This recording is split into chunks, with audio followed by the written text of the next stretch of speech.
do your business, handle your business, and don't start talking to the seller like protect yourself by having a contract.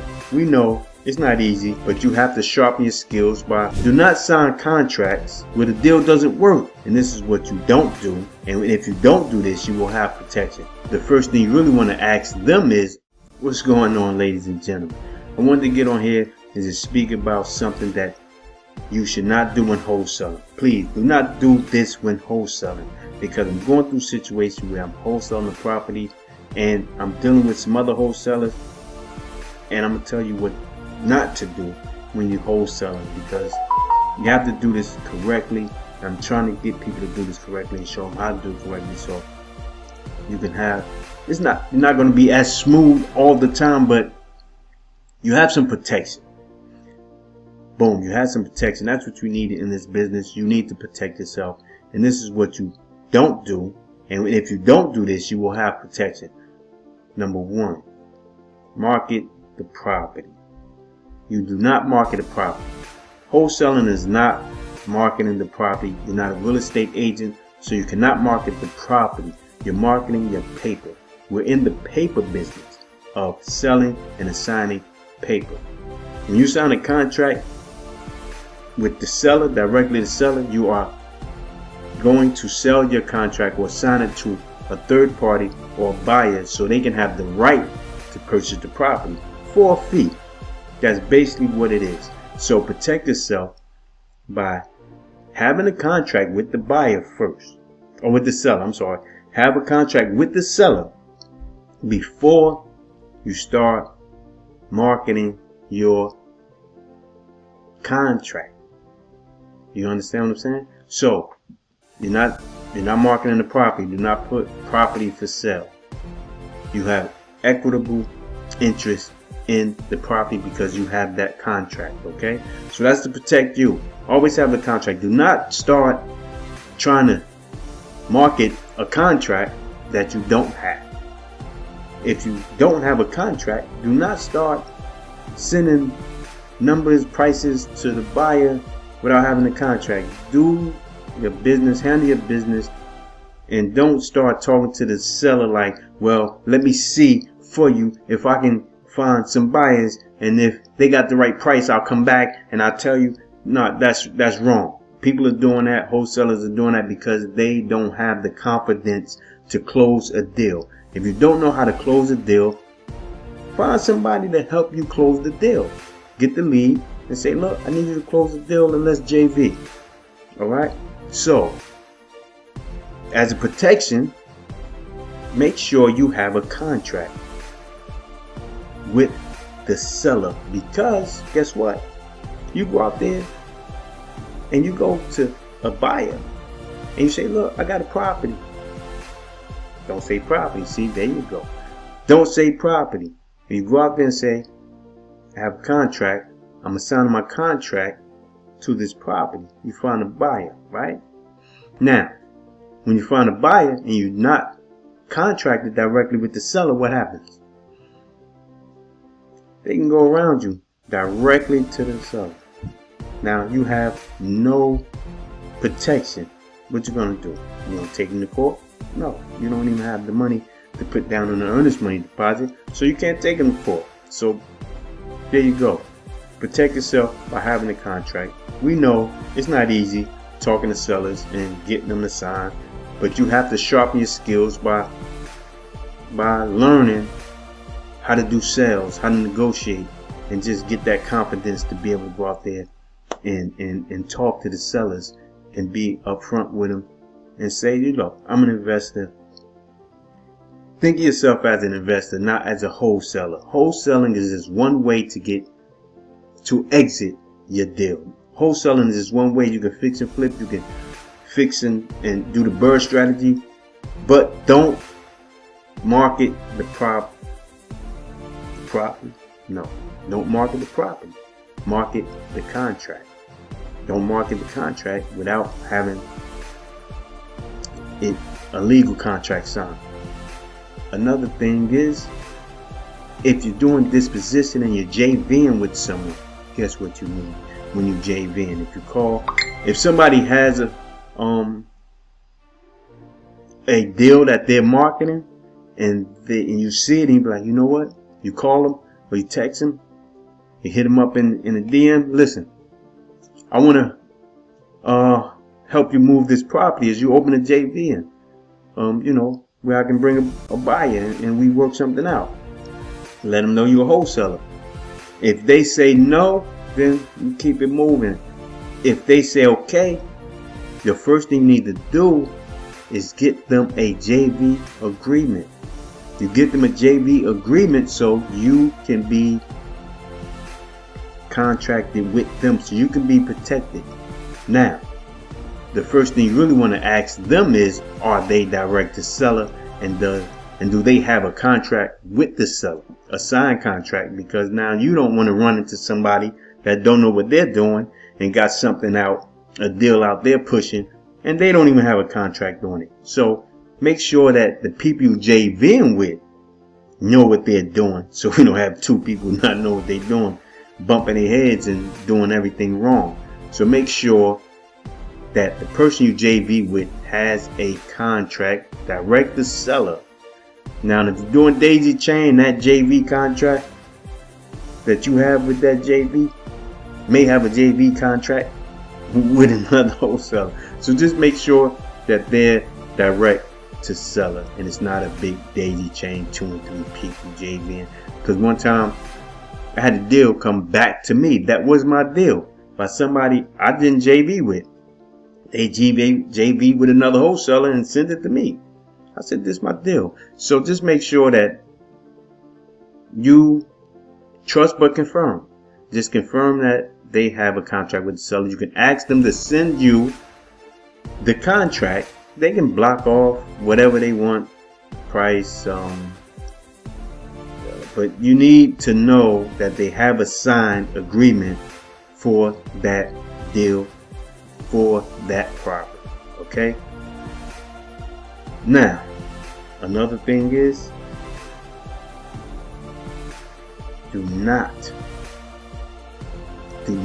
do this when wholesaling houses. Do not, make sure you do not do this. You do not want to start grabbing deals offline that you have no contract on. Do not start grabbing deals off of Facebook pages, Facebook groups, Craigslist, just offline, the auction sites. Don't do it. Please, please, please do not just start grabbing deals and sending them to people and just seeing if you get an offer and then try to go back to the person that had the deal and that's working backwards. Do not do that. Please, please, please do not do this. This is not the right way to wholesale. If you want to do disposition and you want to talk to the people, send them a message, ask them, are they open to JVing and working with you? Do not, please. I see this too much where people are just grabbing deals and just sending them and they have no contract at all. Don't do this. This is the worst way to do anything. You will get yourself in a lot of trouble, okay? I don't want you to get in trouble. I don't want you to get in trouble. I'm trying to show you how to do this correctly so you don't get in trouble. And you can make some money, but you're not going to make it that way. You're going to get a lot of people upset. And guess what? Your name is going to get dragged through the mud. And you might not even be a bad person that's trying to do anything malicious. But you have to do it right. If you're going to learn this business, learn this business. There's a lot of video on at YouTube University. There you go. I'm here. I'm trying to educate you on how to do this business correctly. That's it. Make sure you have your contract directly to seller. If you're calling sellers, before you start putting out deals, have a contract signed. Alright? Make sure you get good contracts too. Make sure you get good deals. Don't just sign contracts because just don't take any offer and say, okay, I got a contract and the deal doesn't work. Do not sign contracts where the deal doesn't work. If the house is worth $300,000 fixed up and it needs $50 worth of work, please do not be getting it under contract for $275 or trying to get it under contract for $275 and put it out for $310, $320. That's not how this business works. You can't get a property like that. So don't just I got 10 contracts. That doesn't mean anything if the deal doesn't work. You understand? You're not going to go out and buy a $15,000 car for $30,000. So it doesn't work. Numbers don't work. Don't do it.